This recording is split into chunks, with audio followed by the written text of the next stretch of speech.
Hey guys, what's up? Comics Kid 2099 here. I have another Iron Man thing to talk to you about. A couple weeks ago, I was talking about a couple of Iron Man things, Iron Man Season 1 and the Invincible Iron Man animated movie. Today, I have Iron Man Believe, written by Kieran Gillen and drawn by Greg Land. Let me get my hand out of the way so you can see that cover. This collects the first 5 issues of their Iron Man run. Of course, somebody starts their motor right when I start filming. We're just going to keep going, soldier on. This collects the first 5 issues of their Iron Man run, which was part of the Marvel Now initiative, which I don't know if you would say that Marvel is still doing the Marvel Now thing or not, since they're moving into what could maybe potentially be a quasi-reboot with their new Secret Wars thing, the 3rd Secret Wars story that they're doing, or 4th if you consider Secret Wars 2.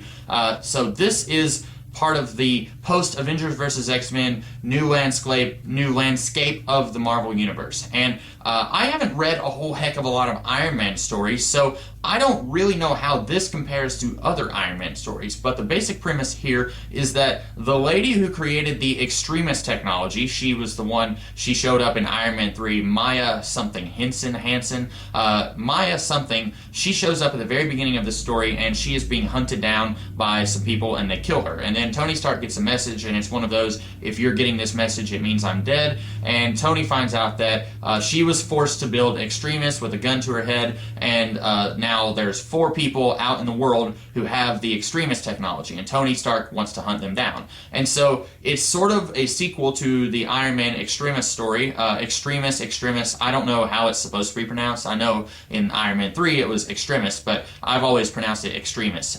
It's sort of kind of a sequel to Extremis written by Warren Ellis, which I have not read, and I'll get to that in a minute. And it's also kind of sort of like Armor Wars, which is another thing that I haven't read. But Armor Wars, as I understand it, is basically Tony Stark saying, okay, my Iron Man suit armor technology is out in the world, and I'm going to get it back. I'm going to take it back from everybody who has it. And that's basically the premise here, although instead of it being the Iron Man suit armor, it's the Extremis technology, which he did not create. But it's still the premise of him hunting down technology that is too dangerous in the wrong hands. And then it's also a sequel to Extremis. And like I said, I haven't read Extremis, and I feel like if I had, this story would have more of an impact on me, because I have a feeling that Extremis is the kind of story that goes into great detail about just how dangerous Extremis really is. And this story kind of sort of touches on it, but at the same time, it's largely just techno-babble, and at the same time, I really don't understand what Extremis is. All they ever say is that it allows you to reprogram the human body, which sounds very dangerous, but they don't actually go into a lot of detail about why it's dangerous. All they say is that it gives you superpowers, and they talk about all this stuff that it could do, but they never actually say what it could do. They just say that it can do a whole lot more than what it does here.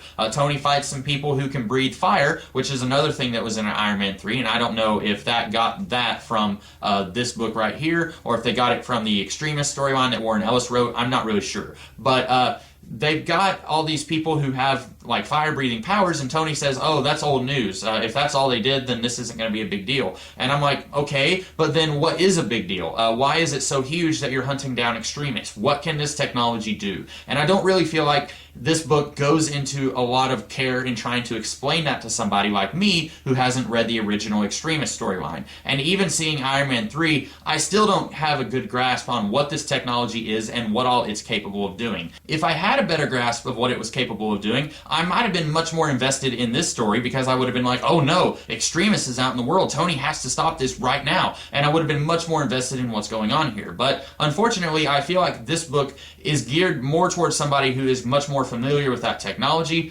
possibly someone who has read the Extremis storyline, which is unfortunately not me. I want to go ahead and talk about the art real quick. Greg Land is an artist I don't especially care for. He is well known as being the kind of guy who takes like Playboy or Penthouse magazines, takes very, shall we say, risque pictures, and he traces them. This is not up for debate. If you Google Greg Land artwork, you will see numerous instances of him straight up taking a picture of some lady in a hot, sexy pose and then tracing it to draw the Scarlet Witch or the Wasp or I don't know, She-Hulk, someone like that. He has done this many times before, and that's why I have very little tolerance for that kind of art. I should say. And I'm going to go ahead and say that Iron Man is a pretty good place for him because there's no such thing as an Iron Man Playboy magazine, at least not to my knowledge, that Greg Land can find and then trace to draw Iron Man in his armor. And this is a lot of Iron Man in his armor fighting other people in their armor, at least some people in armor. And there's very little of women in sexy poses here, like you might see in the Ultimate Power miniseries, which was a team up between the Ultimate Universe and the Supreme Power Universe. There's very little of that here. You do have a few women here, but there's not a whole lot of, oh, that's clearly traced from that one picture of that one person in real life. So I want to tentatively say that Greg Land has actually earned a few points with me. Now, I could go online and Google specifically the Iron Man arc that he draws here, and I could be very disappointed to see that he does draw and trace a lot of stuff from real life. And if he did, then I will go back and eat my words. But right now, I want to say it doesn't look like he does as much tracing as he has done in the past, which is a very good thing. The writing also by Kieran Gillen. Like I said, this storyline feels like it's geared towards somebody who's a little more familiar with this aspect of the Iron Man mythos than I am, but this story is still very well written. For the most part, it does its thing being an entire storyline, a 5-issue storyline, while also letting each issue be a standalone issue. And that is perfectly what I would want if I was reading this on a month-to-month basis. And even me reading it all in one afternoon, I still really enjoyed that. That is, in my opinion, how comic books should be done. You can do storylines, but it doesn't have to be so impenetrable that somebody who is a new reader, like myself, isn't going to be confused. You can do a storyline, but also have the story be a standalone story. And even if somebody jumps in at the middle of the storyline, if somebody just bought issue 3 and didn't buy any of the other issues, that issue would still stand on its own. And I applaud Kieran Gillen for writing this story in that way. And it makes me a little more interested in some of the other stuff that he's written. As is, I don't think I've read a whole lot of stuff from him. If he wrote the Astonishing X-Men Sword miniseries, I actually don't even know if it was called Astonishing X-Men. It was a Sword miniseries set on the space station that Sword has. If he wrote that, then I read that, and I think he also wrote the Thor run after J. Michael Straczynski, and I read most of that run. So I've enjoyed everything that I've read from him if he wrote that Sword miniseries. But I really liked this. I thought it was a really good story. I do wish that it was made a little bit more new reader friendly for somebody who doesn't know a whole lot about the Extremist storyline. But ultimately, I really like this story. If you have watched the Iron Man movies and then you're saying, okay, I want to read some Iron Man, where should I start? First of all, having not read Extremis, I would say you might want to go and read that, since that's a major part of Iron Man 3. And then after you read that, again, keeping in mind that I haven't read it, so I don't know if that story is any good or not, after you read that, maybe you want to come and read this, because this is a good jumping on point for anyone who hasn't read Iron Man before. It doesn't really deal with the previous 40, 50 years of Iron Man's history, which is very good for me because I haven't read the previous 40 or 50 years. So if you don't want to read all of that stuff, if you want to just jump right into the thick of things, this is a good place to start. I really enjoyed the story a lot more than I thought I would. Of course, I did buy it expecting to like it, but at the time I bought it, I was kind of in an Iron Man mood, and I was more curious about it than I was hopefully optimistic. But I came away from it really enjoying it, and I'm really glad that I did. So those are my thoughts on Iron Man Believe. I don't think I have anything else to say. I guess it does kind of sort of...